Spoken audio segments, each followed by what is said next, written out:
Welcome to Leadership is Me. This is the podcast that brings you raw, real conversations with everyday entrepreneurs who chose to rise.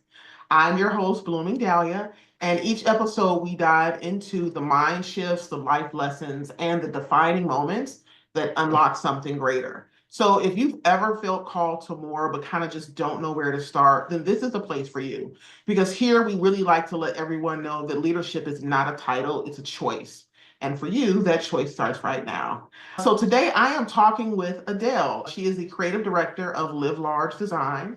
And what is really cool about her story, and I'll definitely let her dive in, is that she said she started her business in over 13 years ago in a dry cabin in Alaska. If you kind of imagine like dry Alaska, but I had to figure out what that was. She was working on a laptop with a wood burning stove and essentially just a lot of grit. And since then, she's built a six-figure brand strategy business to help entrepreneurs build businesses that feel like them. So I want to stress again how excited I am to talk to you today. But hi, Adele, how are you?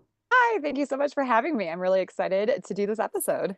Awesome, awesome. So before I get to picking your brain, take about 30 seconds and just kind of let us know what do you do and how you got started.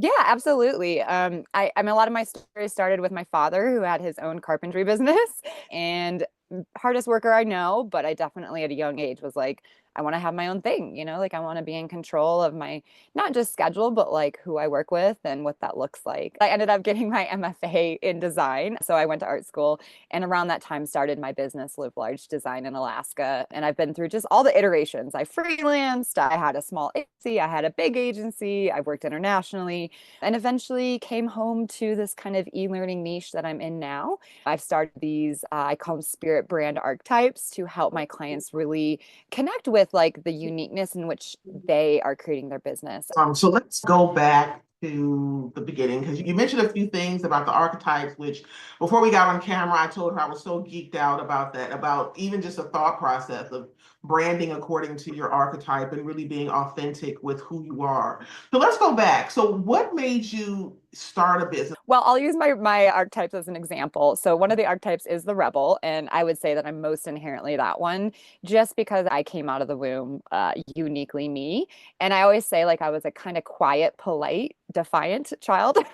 I just have a very strong inner voice.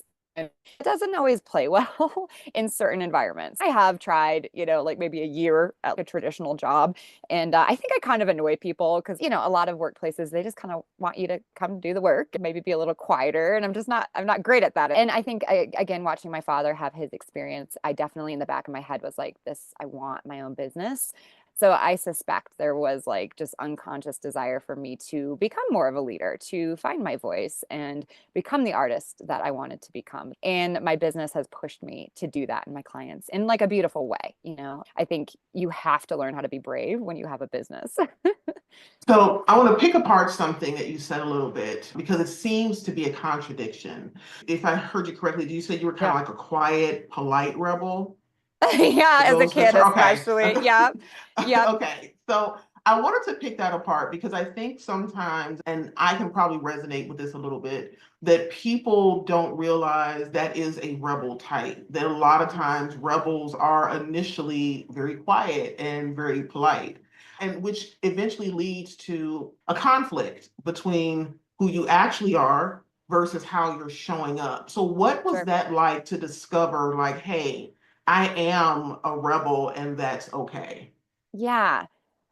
So I will give you an example, and hopefully people can hear this just for the story and giggle. Essentially, as a young child, I had this connection to my sense of source or God, and I grew up like Catholic, but then they start teaching me some of the Catholic rules, and I was like, oh, like I already talked to God, like I don't have to do it your way. So it just was interesting. Like I had my own inner knowing, is what I relate that to. I've had to learn to accept that sometimes my difference is going to create waves. And I think this is a really important topic, especially for women, because we tend to be more on the agreeable side. And when you look at things like entrepreneurship or truly chasing like unique dreams, agreeability is not always the greatest. Like you have to strengthen your ability to be okay with creating ruffles. That doesn't always come from just like being quiet. So it's been, years and years of essentially solo travel in combination with building my business that has help me with that. And I really just wake up every day and I'm like, I'm going to honor my needs. And I do that from the deepest place of like integrity and care for others. And I have zero intention of harm or the ruffle feathers, but I've had to come to accept that that is going to happen. So I like the fact that you talked about that, like every day you get up and you make a conscious choice to honor your needs. And is that a daily practice? Like, do you meditate, or is it just like every day you're like, look, this is what it is, and just get it running? Yeah, a little bit of both. So I'm pretty into energy work. So I have like an energy practice that I foster. And I really do believe that like me, my soul, my human self, like I'm here to be uniquely me. Like if I water that down, what is the value, you know? And so That I try to connect with that, especially mornings before I start the day. And then I have a process in between clients, like right before this podcast, I really want to be in our space together. And then afterwards, I have another practice where I kind of move back into my own energy. And so that's been really fun to play with. And then I think another one is just kind of, especially again as a woman, I go to the bathroom, I look in the mirror and I'm like, yeah, like we're doing good. Like I like who I am. I like how I'm showing up. I mean, if my hair was like maybe a little bigger and curlier, that'd be cool. Like, or, like if a certain event had gone a little differently, that would have been cool. But I'm like, I'm doing my best out there and I honor that. That's beautiful. And I think you started actually answering a question that I was going to ask about what was the hardest part, about stepping into like the ownership of who you were. It's one point you talked about finding your voice. Would you say that that was a hard part as well as what you're talking about right now, as far as just being okay with whatever the moment is providing to you? Yeah, well, I love your questions. I think it's a journey. So something I'm seeing in the online market right now is this kind of like strategy, and your business will hit six figures or seven figures. And I'm like, I think it's all a journey. Like maybe there's a little ingredient we get from reading a book or a course or whatever. But I think it's the journey that really becomes like essentially the deliverable. So when I say it's taken me time to find my voice, I'm talking like 10 years. I mean, I've gotten, enough feedback where you like incrementally kind of gain confidence with that. And you're like, oh, I think if I just show up as me, like I don't to try to contrive anything. I just need to share my story and voice and trust that that's enough and the right people will hear that. And I think we're braver for others sometimes than we even are for ourselves. And I'm like, if I help one young woman be like, oh, I'm going to go drive across country, like that makes me super happy. Isn't it amazing how we can look at other people's journeys, especially the ones that are like really tough, and find such inspiration, but then look at our tough journey and beat ourselves up about it? So, how do you find the pride in those moments, even the ones that did not shine? How are you secure in that journey? And then how do you translate that to your clients? Yeah, such good questions. I think being born a woman is just like perfect for me in this life because I think that brings in like unique things to the table. So when I first got to Bali, this would have been like 2017, and there was two really interesting experiences I had. The first one is I'm at the beach with, a local Indonesian guy, and he's like, I don't really get it. Like the white women are all out there tanning, and the Asian women are all out there like with sunscreen and hats and under the umbrella. And I'm like, you're right. Like that's really it's bizarre. Like we're all trying to swap. And I'm like, I'd love if we could just embrace ourselves. And I know it sounds like a really stupid story, but I think it's like these little incremental, just like acceptances of ourselves and our nature and just not trying to force something else. And then the other story, which is like kind of my favorite, is we went out to live music and this woman walked in and I mean, she's like gorgeous and has this like beautiful, like voluptuous hair. And at the time, my hair was short and you're wearing helmets on a motorbike and it just wasn't doing well. And so I'm like kind of admiring her hair throughout the night and just lovingly, I kid you not, this woman at the end of the night walks up to me and she like grabs my hair and she's like, you have the most beautiful hair. And then she just walks away. And I'm like, did that happen? And it was this other experience of like, we all have like beautiful aspects of ourselves. And I think if we can choose to see that in ourselves, instead of desiring something else, like maybe that just brings like peace and acceptance and lets me work on other things in life. I think you know what I mean. Hopefully. No, yeah, and I agree. There was something that you said that was really powerful that was like, we're all trying to swap. And Mhm, I mhm. don't think sometimes people realize that it is those small acceptances, even the stuff that you haven't given weight to, like you said, maybe the curliness of your hair, Yeah. or those little acceptances. I don't know why I'm struggling with that word today. Acceptances um, of yourself are like a domino effect. Like if you're able to accept like the little things that you cannot change, it's like that statement where it's like, help me just embrace the things that I cannot change. It's a domino. And then I think it opens the door to find strength within yourself or the things that you are actually here to do. And so when you're talking about something like marketing in your business, I feel like it kind of flows the same way. Like everyone has a strict uniqueness. And if you can be okay with that, then you Yeah. can find the niche or the area that your business would flourish in. So hopefully, I mean, obviously, you're the marketing person. I'm not. I'm just a student. But is that more kind of like how things go? Was that kind of like the guide behind, or at least somewhat in the archetype that you have for the marketing? Absolutely. And thank you for making that bridge. I think you did it beautifully. So, it might sound funny to talk about like, looks or appearance, but I think that's the gateway to like our self-acceptance, especially as women. And what I've discovered, and I think, Brene Brown like proved this and, Oh, like we we love are her. oh my God, like who would I be without her? But she like she speaks to our attraction to the imperfect and the authentic, and that's what I see. So I remember seeing a girl on Instagram before meeting her in person, and she was using a lot of video filters. Absolutely nothing wrong with that. What I will tell you is I found her a lot more attractive in real life, and this isn't like just a beauty thing. It's like I could connect with her because, I mean, she didn't look like a 22-year-old like filtered person anymore. She looked like her 40-year-old self, and I wanted to hear her wisdom, and there's beauty in that. I don't know, like there's just something there. And so yes, in marketing I see the exact same thing. It's like you can take a cookie cutter strategy and say, here you go, this worked for me, I built my 7-figure business.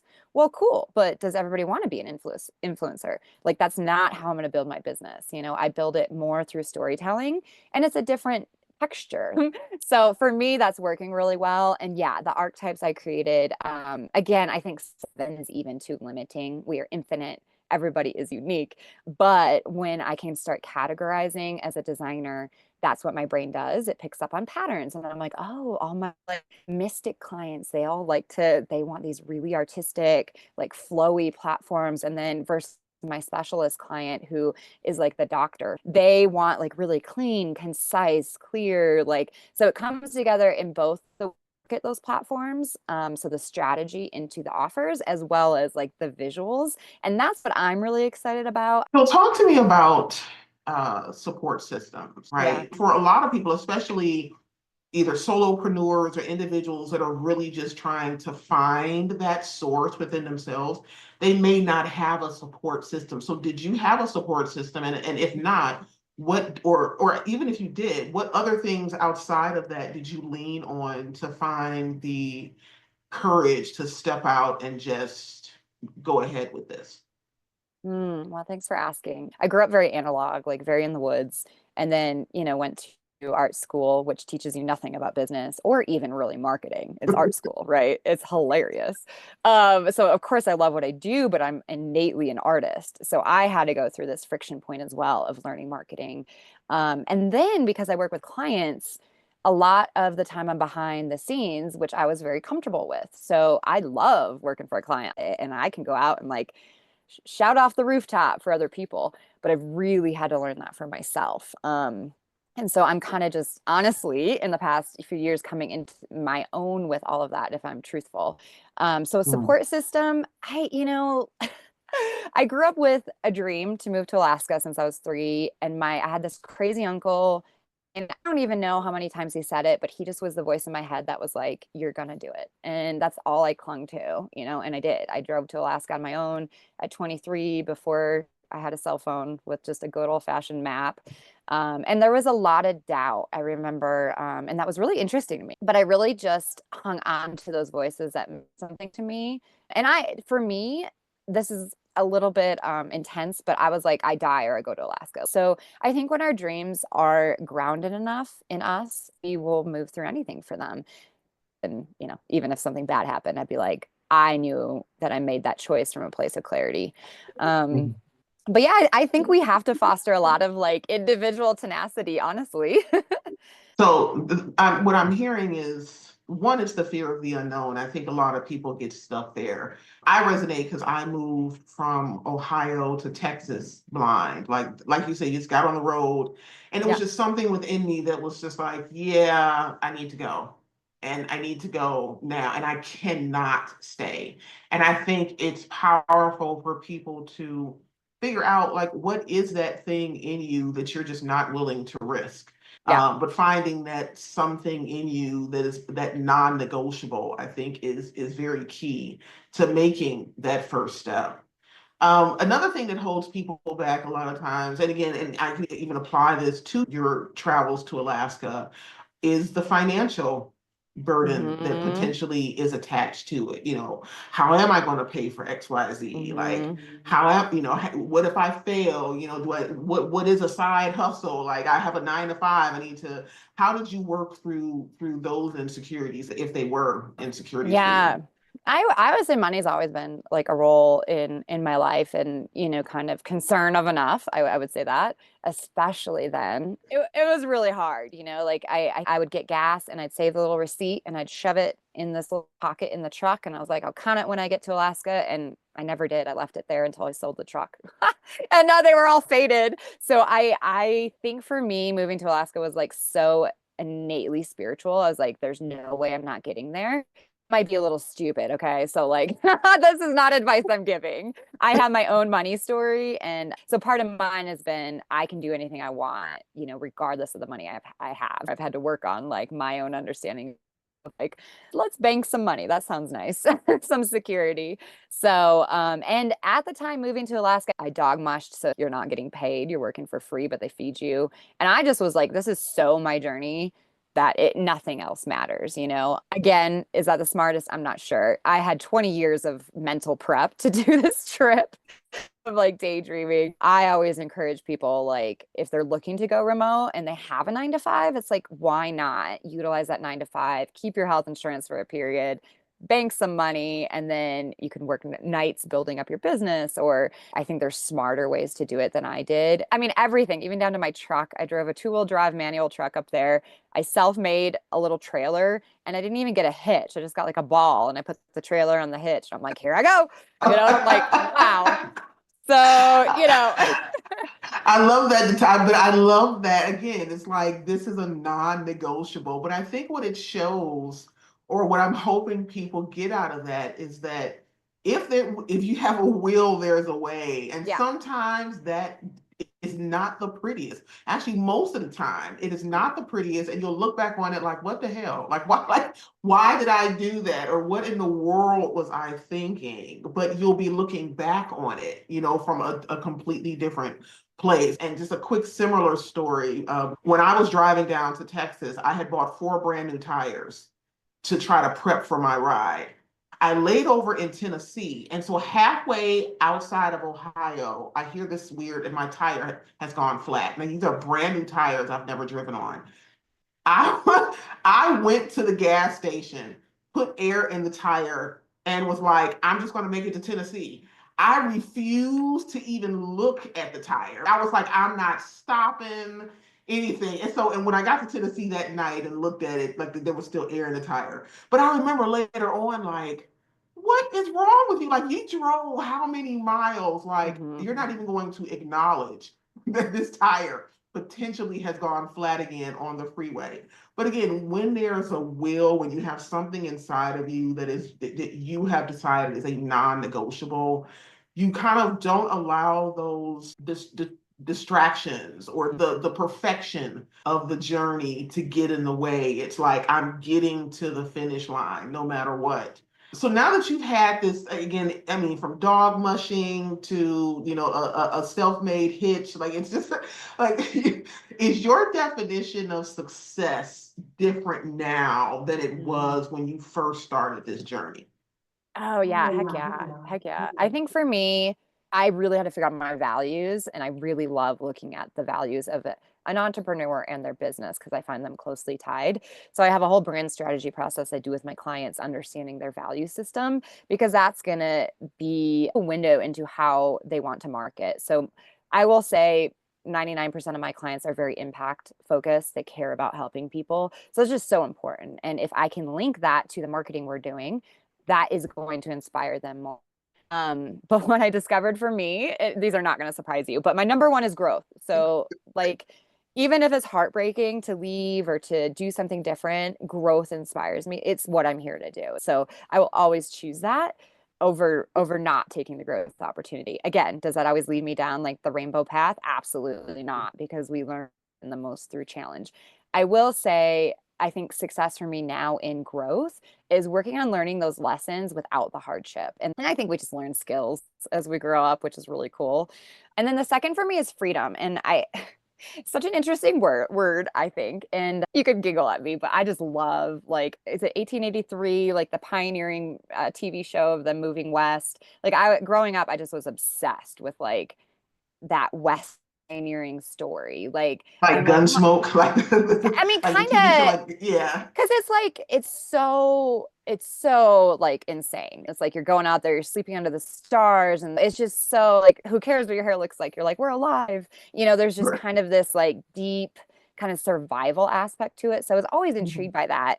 So yeah, freedom is a huge value of mine, but there's also a level of like emotional freedom and internal mental freedom that I think gets a little bit missed, but what I peace as well. And that is freedom to me. So my brain's always going a mile a minute, definitely ADHD, and that's fine. I embrace that part of me, but I've had to learn how to work with that. So for me, that's a huge, huge like indicator of what I would call success for myself as a human. And there's no way for me to separate the business from me as a human. They're all together. So I'm like, to me, yes, I want to make money, but I'm like, what does it look like when I make money? And how does that make me feel? And how do I create more for myself and expand in a really aligned way with my human self? So, Yeah, I think it's interesting whenever I spoke to a guest the other day who kind of was saying the same thing about the ability to make money and how there is a connection there. And I think when you talk about embracing the ADHD, because trying to be anything else but who you organically are, at a certain point, it's going to create conflict because you're trying to put yourself in a box. And I think when we get to a place where we're like, you know what, this is who I am. I am a girl with glasses that likes this and that.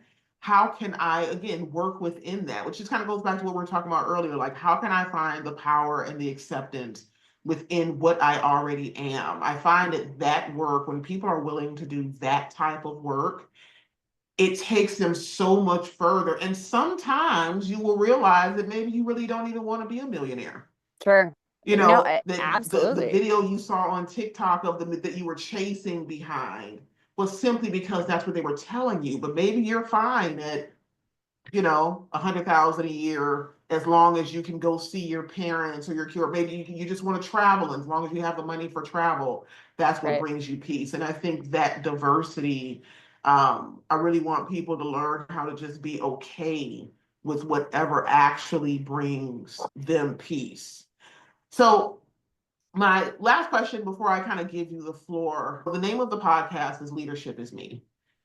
So when you look in the mirror, why do you say to yourself, leadership is me? Such a good question. I think for me, I've really followed that inner voice, and I'm really freaking proud of that because we weren't taught that as kids, and I didn't even know what that was.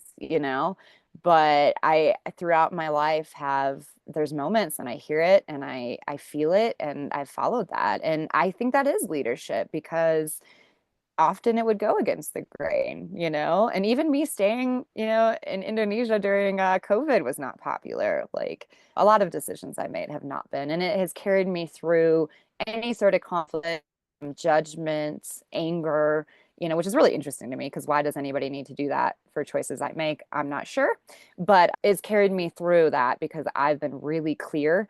And that's something else I think I'm decent at is figuring out clarity for myself and what we spoke to, like what will make me happy, you know, what do I need to go to the next level? And then, you know, a lot of the clarity pieces with like just where I'm living and what I'm doing and how I'm doing that has really helped me. But yeah, and then I think the other part of it too is I'm pretty multidimensional, like we all are, you know. But I mean, I like live in a truck and don't have a shower, and I like to like dress girly, and I like, you know, like any given day, like you're gonna see these different facets of me. I love that part of myself. Like I really have learned to embrace when I roll out of my truck that looks like it's an 18-year-old boy's truck, like, and everybody's eyes get big. Like now I just like enjoy it, you know? And then I built it. So like they'll be like, I like your rig. I'm like, yeah, I built that. And they're like, what? And I'm like, I know.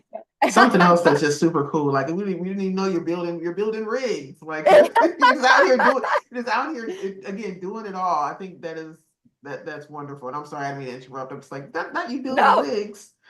thank you. Thank you. Yeah. And you know, again, I don't want to like glorify it like it was super easy because it wasn't for me, but I am extremely proud of it. And it has been really empowering to know that I can learn any skill really if I can be patient with myself and give myself the space. And so that's brought like a new level of just like light and joy to my life where this summer I'm learning how to weld. And you know, again, I went into a group and asked for a mentor, had great people reach out to me, and then many people be very doubtful. And I was like, I mean, that's okay. If you want to doubt yourself at learning skills, you can, but I'm totally learning how to weld. So I don't think it's rocket science. So Love it. I love it because when I sum it up in my mind, you're being you, you know, in your full authenticity. And if that means today I'm painting, tomorrow I'm welding, Thursday I'm laying cement. I don't, you know, it's what feeds me.